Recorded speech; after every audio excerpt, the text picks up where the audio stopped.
with this? Or should I try the microphone? Try the mic. Try the mic. So, I have, the last two of these that I did, I did no preparation. I just got up and talked. And now, like, I've done more preparation and, like, I can imagine, or no, I just did a ton of it, and I'm not going to use it because it really just defeats the sincerity. And where I'm going to go with this is I've had a pretty big breakthrough lately, and it's going to be hard to get out, so I'm going to start with something funnier. I actually told this story the first time I gave one of these speeches when I did this like 6-7 years ago. So first of all, I'm Mike Beatty. I was Army Infantry with the Big Red One. I was stationed in Germany. I went to Iraq in 2004, February 2004 to February 2005. It was one of the most violent years in all of Iraq.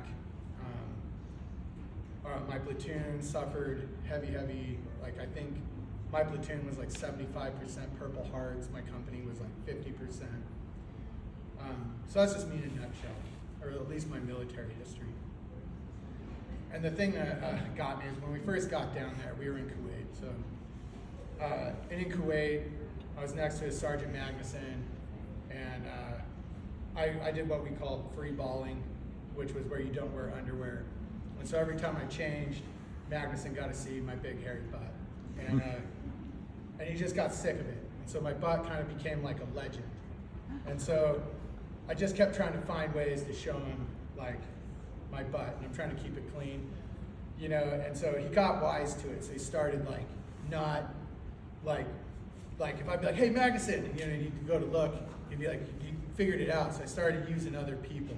To make it like this big chain. So like every day he just had to see it, you know. And it's funny, so I'd get Sergeant Horton, and the reason I'm kind of telling this story is Sergeant Horton would always help me. He was like this good old boy from Alabama, you know, he had that draw, loved his roll tide and everything. And so Sergeant Horton would always help me get him to look at my ass, I guess. So what I found is when I was in Kuwait, when we were about to go into Iraq, I was part of the convoy to go in. I was going to be in the first Humvee.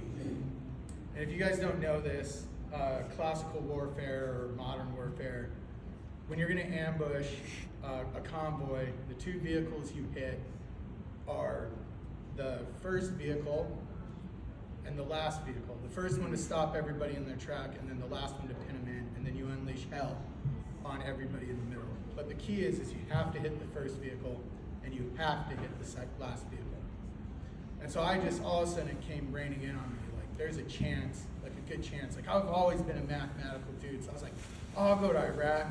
There's a chance, like, you know, we're gonna lose some people, but what, like it's probably like 3-4%, like I'm good, I'll be good. And all of a sudden, right there, I was supposed to be the first vehicle in. And so I went out and I tore the seat apart in the Humvee. Like I went and I pulled the cushion off, I saw that underneath the seat, it was empty, so I started just filling up sandbags, shoving them in the seat. And then I put sandbags on the floor, and then I built them on top of the seat, and I was just sitting on a thing of sandbags because, well, I didn't want to die, right? I was doing everything I could to control the unknown, right? And then the thing that got me is when I went back in, I kind of quit showing my butt to Sergeant Magnuson. And Sergeant Horton was like, what's going on with you? Like, what happened? And because I was always kind of like this lighthearted, jovial guy, and it hit me like I was preparing for death. And so I didn't die. You know, I made it to Samara. Long drawn out battle, or long year, right? And it's weird because I think about it with fondness.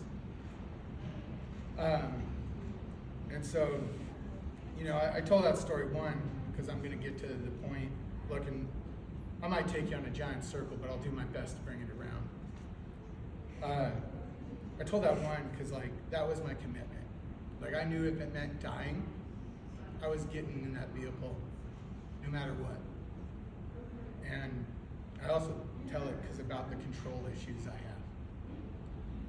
And so, I got a question for you guys, for all the veterans here. And I want to talk to you too. Like, my God, your vulnerability and your bravery to admit what you said up here is amazing. You should be proud of yourself. So the Vietnam veterans here, like, welcome home. I know you guys didn't get it well, so I appreciate what you guys did too. So my question though is like, are you suffering? And better yet, can you even recognize if you're suffering? So I'm going to be vulnerable. And about a month ago, my wife told me she wanted a separation. She couldn't take it anymore.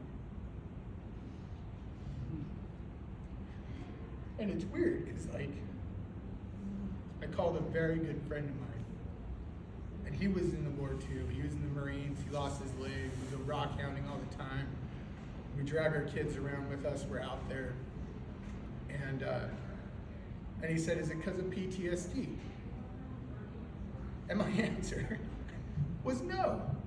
I was like, no, it's not because of PTSD. It's because I'm controlling. Like, I try to control her feelings, try to control her experiences. I debate them with her. I argue why her feelings are wrong, and I give her some reason because I'm always driving for an end goal. And he goes, hey, I'm going to send you this video from 60 Minutes, and it was about Stellate Ganglion Block. Okay. And so I watched it the next day. And it's like a 16-minute video. If any of you want to watch it, come talk to me. I'll forward it to you. You know, I'll give it to you. And watching the veterans on there, like, I was broken open from the news of my wife. Like, all my walls that I had been building for years and years and years were just torn down. You know, and a good analogy of this, right, is feelings are like, they're like a river. And they're going to come down the river, and you can build a dam, and you can try to stop that river. And you can build it, and you can build it taller, and you can add more concrete, and you can build it wider. But at the end of the day, that river is going to overflow that dam, and it's going to come around. And so my wife giving me that news, it destroyed me. That was my mission, that was my goal, and I failed. And so for, I think, the first time, I recognized what was going on with me because I watched this video and I listened to a veteran talk about how he didn't believe PTSD was real. He thought it was a joke. And I did too. Like, I'm diagnosed with it. The VA gives me money for it. And I always just thought, chumps. You know, whatever, thanks for the money. You know? And that was my beer budget. You know, and I really just thought, like, I was good. Like, I was like, I don't have nightmares. I don't have flashbacks, right? Yeah, I got some anger problems, whatever, right? I just thought I was in the clear. I was like, I reintegrated into society. I got a degree, I got a job, I got a wife, I got kids. Like, I'm good. I'm in the clear. And then it hit me like, listen, this guy was a joke. He's like, it's like a monster. It's with me all the time. It's with me all the time. I can just feel it. And it hit me in that moment of vulnerability, that my anxiety that I live with all the time, trying to solve every problem, every day, for problems that don't exist. Like trying to control my wife, trying to control my children, was my PTSD. And it was just there. And I finally could see this monster, this 800-pound gorilla. And so what I want to talk about in this is this stellate ganglion block, right? We think PTSD is just all in our head, right? And it is mostly. But they're finding that you have two nerves that go down your neck, one on each side. And that's the stellate ganglion. And this nerve is what triggers your animal instincts of fight, flight, and freeze. And so they've been giving a numbing shot to people. They've been doing it for a long time, but it's been for neck pain, nerve pain, other types of pain. And they're finding it's like a light switch for PTSD. They're finding that by giving you this numbing agent in each side, it like resets your nerve. And it hit me, my nerve has been going off constantly for 16 years, making me explode out of nowhere, making me deny my feelings. Now, I want to be very clear about this, right? So, my marriage did not fail because I have PTSD. My marriage didn't fail because of the war, it didn't fail because of the army, and it didn't fail because of my childhood and anything else I experienced. My childhood, or my marriage, failed because of my pride. My pride would not let me see that I was suffering, and that I was trying to suffer, and I was making everybody around me suffer. And my buddy told me, you can have love or you can have control. And I chose control. Because just like in the Humvee, I was trying to control the unknown.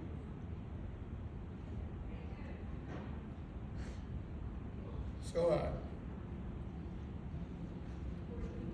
I'm gonna get the shots in my neck this Thursday and this Saturday. And I'm gonna post about how it feels or what it does. And if you guys wanna follow me on Instagram or whatever, I wanna share that, because I don't know if it's gonna work. I don't know if my marriage is gonna make it. I have to learn to sit in the unknown. And it is brutal. And I guess that's it. You know, and again, if you're suffering, like, try to recognize it. Those feelings aren't gonna go away. I thought I could bury them. I thought if I just soldiered on, just kept going, I would get to the clearing. Like I would make it. And I didn't.